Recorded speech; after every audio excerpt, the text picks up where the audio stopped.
কাছে আসো একটু বাবুর। তো বন্ধুরা, আজকে আমার ছেলের হ্যাপি বার্থডে, জন্মদিন। তোমরা সবাই একটু আশীর্বাদ করো।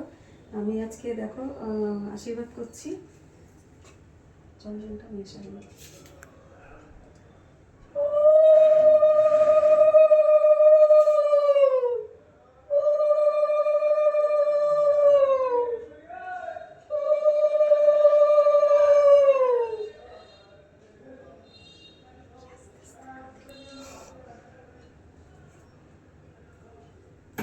আচ্ছা, এই দেখো, এই হচ্ছে ওর খাবার। ও বেশি কিছু খায় না, ডাল ঠাল খায় না, মাংস হলে আর কিছু লাগে না, তার জন্য কাছে নিয়ে আসো।